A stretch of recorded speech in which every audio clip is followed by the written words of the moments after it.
Welcome into the Blurred Wire. It is your host, King Whale, and today we are talking about Thunderbolts. I finally got a chance to go see it when I went to the theater last night. And man, like it's very rare. Not, I guess it's not really rare, but like, the critics and audiences don't always align, and I think they aligned perfectly here. If you've heard anything about this movie, it is as fantastic as everyone has been saying it is. So please go see it. Please go see it. I'm about to get into the spoiler section of this review because it's going to be very hard for me to review it without it. But all I can say is the beats, the humor, the intellect, like all of it works. Every part of it works. I mean, it's not a perfect movie, to say, but like right now, it definitely feels like one of the highlights of Phase 5 for sure. Probably the best movie of Phase 5. There's a very good chance it is. One of the top movies of the multiverse saga, and probably at least in my top half of Marvel movies, if not maybe even top 10. It's that is that fantastic. It's just all the things really came together. And I do kind of think based upon the plot, we kind of needed this movie earlier, but we'll kind of get to that. And also I love what they did. Well, again, we'll have to get to that because now I'm going into the spoiler section. Because most of the things I like about this movie I can't talk about without spoiling the movie. So, without further ado, spoilers, spoilers, spoiler alert. If you haven't seen it, please do not watch the rest of this.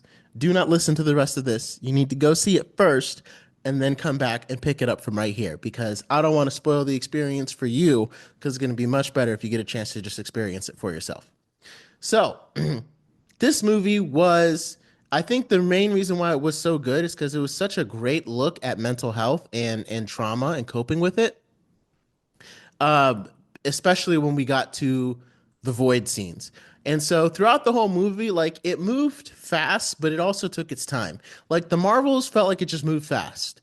This movie was 2 hours, and the Marvels was like an hour and 45 minutes. So the Marvels never slowed down for any emotional beats. It just kind of hit them and then kept going, hit them and then kept going. This movie, it actually did slow down for emotional beats, and it's reflected in the runtime. The movie takes a little bit longer than the Marvels did. And there's actually not as much action as the trailers make it seem or what it seems like there is. Um, but, you know, I'm the kind of guy like I could always use more action. That's just how I am. But like I said, because I wouldn't have replaced any of the emotional beats of the movie with more action because they really helped brought it up. Because when you think about it, the reason why this movie was so likable, especially compared to Brave New World, is I like Sam Wilson's character. I think he needs to be confident and things like that. But again, it's a vulnerability that we don't get to see very often. Steve Rogers, we got to see a lot of vulnerability when it came to how much he cared for Bucky and his fellow soldiers. Mainly when it came to Bucky, that's where we saw how Steve was really vulnerable.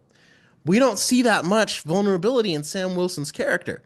And it's okay for the character to seem scared. It's okay for the character to seem lost or upset.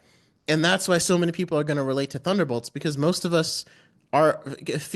of us have felt lost or felt upset or felt confused at some times. We rarely ever feel like we have all the answers. And the people that feel like they have all the answers are not going to like that's not your target audience because most people don't feel that way.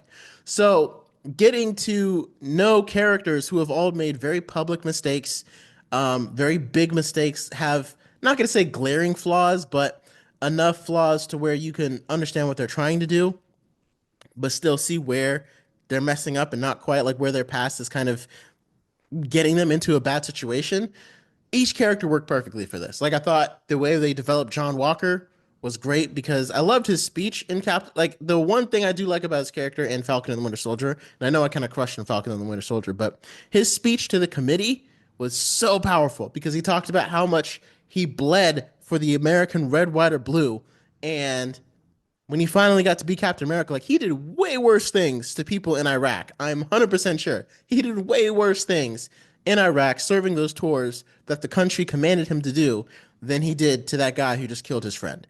And then in his one moment of weakness, it's all stripped away from him. I can relate to that. We can feel that, even though he was supposed to be the villain and Sam, wrestled the shield away from him and stuff like that. And I think that's why, like, we get through this movie and we get to the end, right? And like, there's a scene where Bucky is when we get to the end credit scene.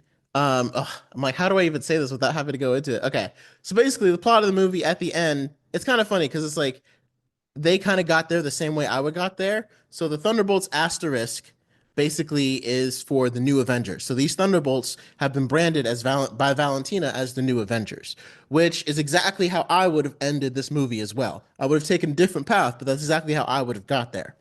So obviously, the number one confusing thing is like if these are the new Avengers, the leader of the Avengers is supposed to be Captain America, and that's very clearly Sam Wilson. And I'm glad they didn't ignore that because I was wondering that when we got to the end. But then the final credit scene, it was so dope for multiple reasons. First of all, the one before it was like a nice, funny joke one about the Red Guardian in the Wheaties box. But the last end credit scene, oh, it hit so hard because we got to see Bucky talking about Sam. And they were like, okay, so we're the Avengers, and but Sam also has his Avengers. So which one are the Avengers? And Bucky was like, and he was like, did you talk to Sam? Did you talk to him? And he was like, how did it go? And Bucky was like, it didn't go well. It went poorly. And we don't get any more than that. And I'm hoping we explore that. We probably won't see it until Doomsday, which is kind of maddening. But seeing that conversation would be really interesting because after watching this movie, most people are going to agree more with the Thunderbolts just based upon Sam Wilson's character. Like most people feel like they relate more. They probably like the Thunderbolts more, even though we saw them do terrible things. But they're just going to relate to their characters more because they don't feel so self righteous. Which, again, I'm not saying Sam Wilson is self righteous, but he didn't come across that way. Like when Bucky was talking about Sam and how he was like, yeah, he reacted poorly. It's like, first of all, I wasn't really surprised that Sam would react poorly to this group of criminals being put together as a team. And secondly, I wouldn't be surprised that Sam reacted this way. And I was already like, I'm more of like a Thunderbolts. Like I'm more like let the Thunderbolts do it because they mean more to the people. So that that whole beat will be very interesting to explore. We could get a Falcon and the Winter Soldier season 2 just to watch them go in like a tense, almost antagonistic relationship where Bucky really believes in these people despite all the things they've done, and Sam doesn't. Because remember, Natasha is dead. So Clint is still around, so he can vouch for Yelena, kind of, right? But and Ghost can be vouched for, but Sam still really doesn't like John Walker, and Bucky was forced to work with him, and I think that's the biggest thread right there because even at the end of Falcon and the Winter Soldier, Sam and John Walker didn't really interact, and I think with this new Avengers, Sam is still going to feel like something's being taken away from him just because he's black, just because he's not the blonde hair, blue eyed Captain America. He's going to feel like, okay, so I finally earned, I gave up the Captain America shield to retire it, and then you gave it to a blonde haired white guy. And then I went and earned the title of Captain America again and took it back because that's what Steve Rogers wanted. So then you guys went and took the Avengers away from me. Like, because Captain America, like, you could see where Sam's coming from and why he's not okay with this. But then you could also see where the Thunderbolts are coming from, and they're just like, we just want to do good things now. We just want to be better, and that's all we're trying to do. We're trying to not be alone anymore. And like that line that Yelena delivered when they were all hugging Bob, and like gay, I'm a beat 'em up action. Like let me see the fights kind of person. But the way they defeated Void in this movie was beautiful. It was just absolutely beautiful. There's no other way to describe it. The because the end scene was Bob was trying to beat Void and he was trying to beat him in the typical Marvel way. Use your fist, beat him down. And he was doing it in the way that I would have wanted to see, right? Right. And I think it would have been even cooler to see him like turn into Sentry and start beating him. But then the Void just keeps laughing as Bob is like wailing on him. And he keeps laughing because the Void is slowly taking him over too. And that's when Yelena realizes what's happening and she breaks free and gives Bob a hug and is like, hey, you're not alone. You're not alone. You're not alone. And they all break free and they all give him a hug. And you probably won't know what I mean unless you watch it. So please go watch it. But if you do know what I mean, then you understand how powerful and beautiful this moment was. And it just really went to show how it was a different, unique way of beating a villain, of beating, our void, of beating our own dark side, and remembering that we're not alone. We have people, and if you do feel alone, go find somebody. Like that's just the biggest One of the biggest takeaways I could feel from this. I mean, I'm one of those people that feels very blessed to have never, like, I felt alone, but I've never actually been alone. I just had to open my eyes and look around to the people that were actually there. And I think that was a powerful lesson that Bob learned throughout this moment with the Void. Um, yeah, I still don't really feel the whole Bucky as a congressman thing. I think we could have just skipped right to the part where they were going to ended up trying to kill each other in Valentina's prison where she tried to incinerate them. Bucky being like I think it would have been cooler if I like Wendell Pierce's character. I know him from Suits and he did really well. I think it would have been cooler if he like made a call and was like, "Hey, I need you to go take care of something." And like told Bucky that he figured out what she was doing and then Bucky just showed up. I don't think Bucky is a senator. It just doesn't really fit for me. I mean, it was funny at the beginning when he was like, "Yeah, this worrying situation has us very worried, and we're gonna get to the bottom and do what we can about this worrying." So it was funny to see him like awkwardly as a senator, but I'm definitely not taking it seriously, and I'm sure they're not really intending us to, but that's just kind of how it feels. And I think by the end, when we shot to 14 months later, it appears like Bucky is no longer a senator. So I guess that was just like a little funny beat that was very short lived. I don't know. And I was totally shocked by what happened to Taskmaster. Not because I didn't think that she was going to die, but I thought Void was going to kill her. And the fact that Ghost shot her in the face, I think it was brilliant kind of because it's like I mean, first of all, her character was not that interesting, so it made sense to kind of take her out right then.